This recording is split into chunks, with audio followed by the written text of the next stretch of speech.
Hello everyone and welcome to Journey with the Colors. My name is Amanda Keller and today we are back in the Color Kitchen. So today we are going to be making something from the unofficial Disney Parks Holiday Cookbook. Today's recipe is Butternut Squash Bisque, which this is listed as a Thanksgiving recipe. So, alright, so the first thing that you are going to do is preheat your oven to 450 degrees.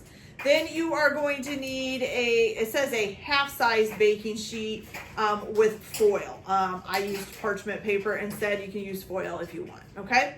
Then what you're going to do is in a large bowl, you are going to take one 12-ounce bag of frozen butternut squash. Now, these are actually 10-ounce bags, and I'm actually using 2 of them. So I actually have 20 ounces instead of 12 ounces, but that's okay, okay? All right, so what you're gonna do next is you are gonna add 2 tablespoons of olive oil. Okay, so here is 1 and 2. Okay, you're gonna add to this a half a teaspoon of chili powder. Half a teaspoon of chili powder, okay. And also 1 teaspoon of garlic powder.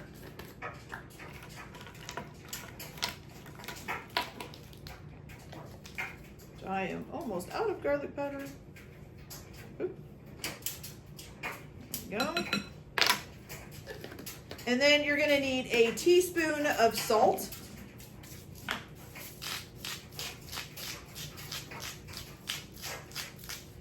And just 1/4 of a teaspoon of ground pepper, okay?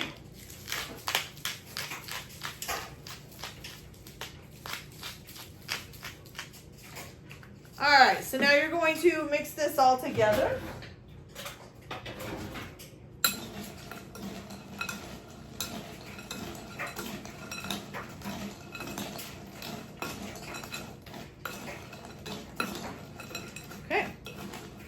Once you get it all nice and mixed up, you're going to go ahead and put this on your pan.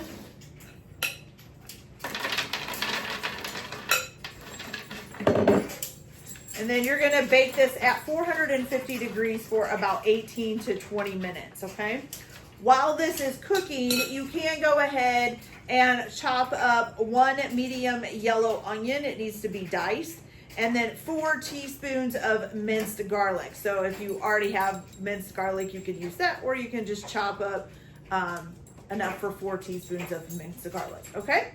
All right, so I'm gonna get this cooked and then I'll be back. So once you get these cooked, just pull them out of the oven and set them aside, and I'll be back to show you what we do next. Okay, you guys, so now our butternut squash is done, and you basically just wanna make sure it's fork tender. That's actually really tender, okay? All right, so now what you're going to do is you're going to take your olive oil again, and in a large saucepan or a Dutch oven, you're going to put 1 tablespoon of olive oil in there. And excuse me for the lighting, I have a light bulb out right above me, so of course the stove looks a little dim over here, but that's okay. You're going to go ahead and turn that on. Okay, and what you're going to do is you are going to add in your 1 medium onion that you diced up and 4 teaspoons of minced garlic, okay?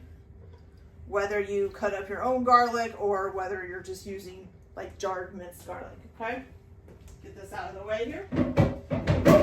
Okay, now what you're gonna do is just let this cook up until the garlic and the onion, well basically until the onion is translucent, which will probably take about 4 minutes, okay?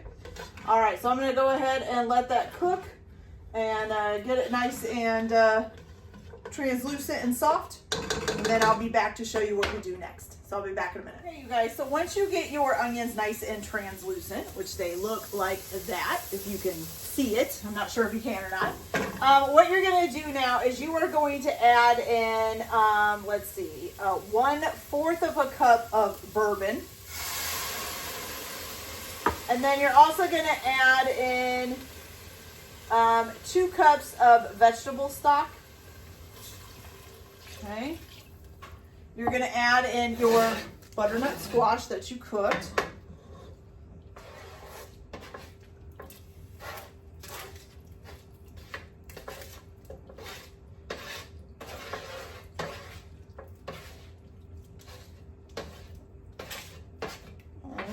got it all in there.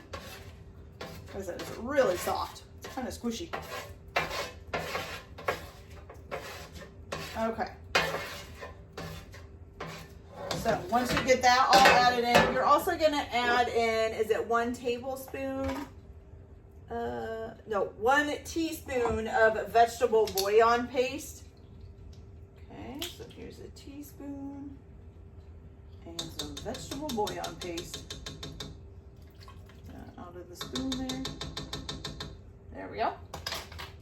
All right, so you're gonna go ahead and basically bring this to a simmer, and you're gonna let it simmer for about 10 minutes, okay? Once it is done simmering, you can either use an immersion blender or a regular blender. And if you're gonna use a regular blender, then you would need to blend it in batches in the blender, okay? If you're gonna use an immersion blender, you can just do it in the pan, however you wanna do it, okay? And then you're gonna pour this into 4 soup bowls, and you can serve it with like a drizzle of, combine some syrup and half, and then drizzle that over top. And I will show you that once we get this done.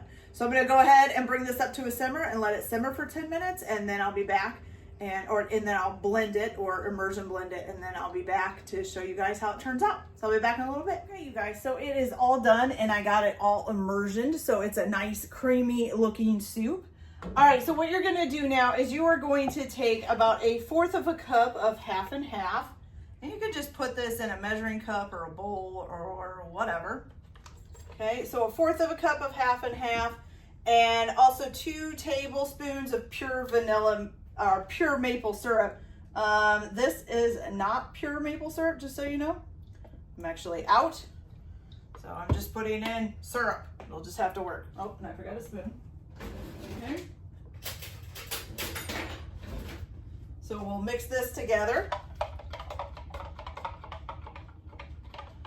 All right, and then what you're gonna do is you're supposed to divide this out in between 4 bowls. I'm just gonna put a little bit in one bowl so we can try it.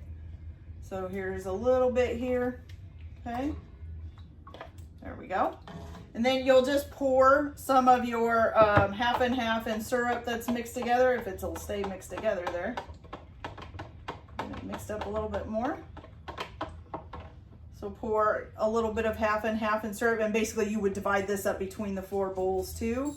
Just kind of put it a little bit on top. You're gonna put a little bit of toasted pepitas or pumpkin seeds on top as well.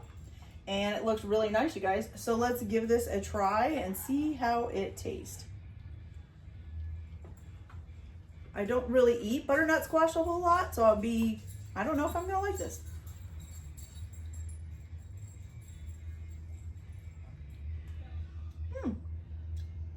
That's actually not too bad.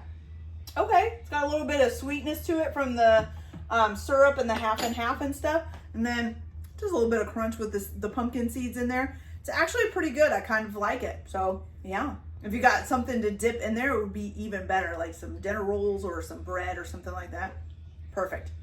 Okay, you guys, so that's it for this recipe or this video. I hope you guys liked it. Like and subscribe if you like, or don't if you don't. Everyone have a good day. Enjoy your cooking. Keep your kitchen messy, and we'll see you later. Bye.